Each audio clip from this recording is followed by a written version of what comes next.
Bonjour à tous et bonjour à toutes, je suis très heureuse de vous retrouver pour cette nouvelle vidéo Cap Coaching autour de l'éveil et du réveil en temps de confinement. Alors, on a vu hier la créativité et on a vu ce sentiment qui peut en découler, qui est la peur et l'échec.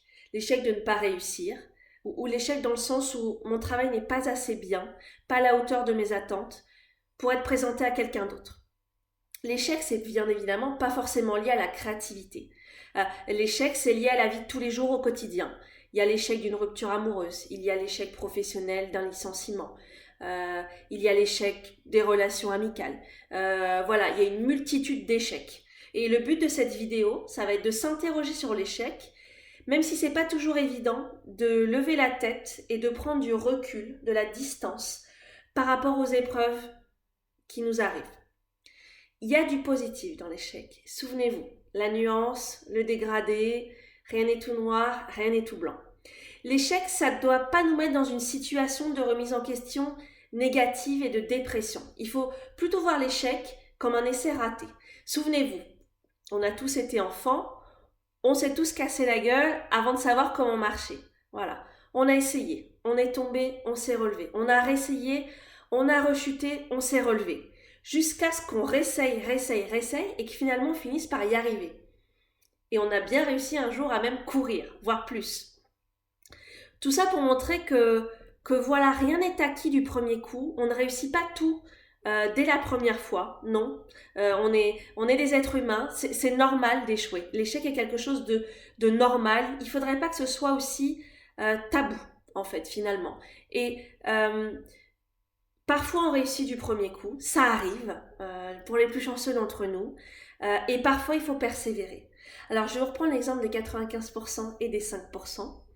On pourrait faire partie des 95% de la population qui va se dire j'ai raté une fois, de toute façon je rate toujours tout, je suis qu'un bon, une bonne à rien, à chaque fois que j'essaye ça rate, pourquoi continuer? Voilà, 95% des gens c'est ça. Ou on peut faire partie des 5% qui se disent je vois du positif dans l'échec, je vois l'occasion d'être meilleur en fait finalement, d'extraire le positif dans tout ça et de me relever. Donc euh, ces 5% se disent ok, c'est la première fois, j'ai échoué. C'est pas dramatique, c'est pas grave, jusque-là, c'est normal. Et finalement, c'était pas si mal. Je me réentraîner et je vais y arriver. Je vais me réentraîner jusqu'à ce que je sois meilleur, jusqu'à réussir de plus en plus. J'aimerais vous prendre deux exemples, et il y en a vraiment des milliers, que sont Einstein. Donc Einstein, je ne vous le présente pas. Mais Einstein, en fait, a été détecté comme déficient mental, oui, oui, et a été refusé et expulsé de nombreux établissements scolaires. S'il en était resté là, il serait forcément en train de se morfondre dans sa chambre et il n'aurait pas été la personne si importante, la personne majeure qui a fait autant avancer la science. Voilà. Ben, en fait, il a persévéré, tout bêtement. Comme les Beatles. Les Beatles, donc ce groupe de musique anglais, qui a été refusé à de nombreuses reprises par beaucoup de maisons de disques. Pourquoi? Parce que leur style n'était pas jugé assez pertinent. Trop pop, trop acidulé, trop guilleret. Voilà. Et finalement, ils ont persisté et les Beatles sont devenus le monument qu'on connaît. Euh, donc, rares sont les gens qui vont réussir du premier coup. Voilà, dites-le vous. Il n'y a pas de recette miracle, en fait. Quelqu'un qui va réussir du premier coup quelque chose, aura échoué dans d'autres domaines. On peut être très bon en pâtisserie, très mauvais en mécanique, très très bon en jardinage du premier coup, et par contre, quand il s'agit de réparer quelque chose à la maison, on ne sait pas comment faire. Voilà, la réussite, elle est aléatoire. La réussite, elle est aléatoire, et elle dépend de facteurs tellement grands, immenses, que l'on ne maîtrise pas. Il y a trop de facteurs qui sont en jeu, qu'on ne contrôle pas, qu'on ne maîtrise pas, qu'on ne peut pas vous livrer un mode d'emploi, une recette miracle, en fait, de la réussite.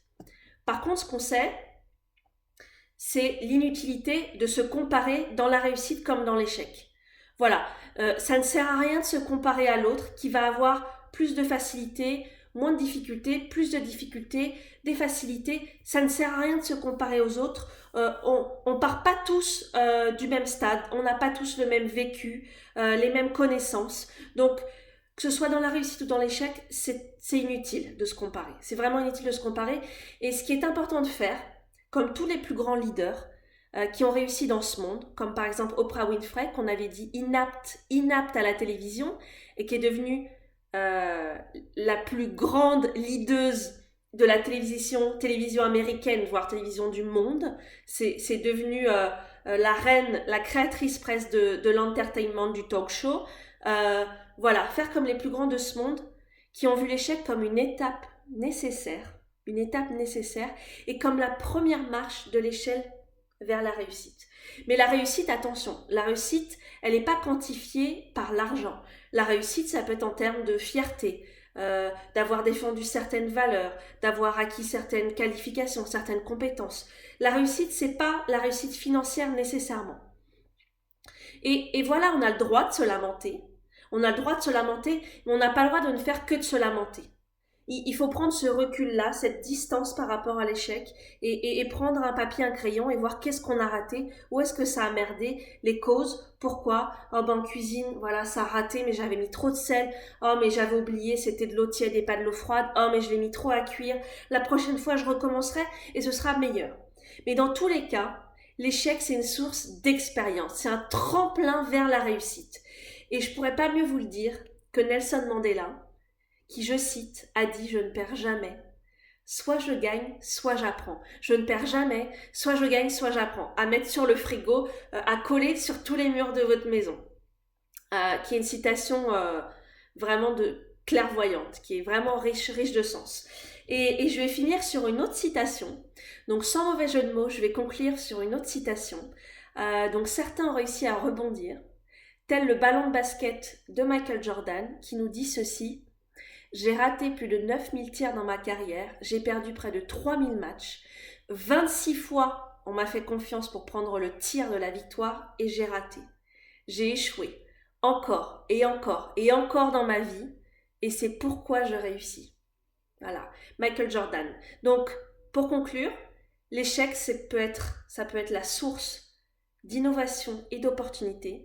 C'est ce qui va faire la différence. Ce qui va faire la différence, c'est comment vous allez faire pour ne pas rester sur cette mauvaise expérience, pour vous relever et pour affronter les défis de la vie. Derrière chaque expérience positive ou négative, il y a une source d'apprentissage qui vous encouragera à mieux faire. Voilà, c'est tout pour moi aujourd'hui. Je vous remercie d'avoir pris le temps de regarder cette vidéo. Je vous embrasse, prenez soin de vous et je vous dis à demain. Ciao, ciao!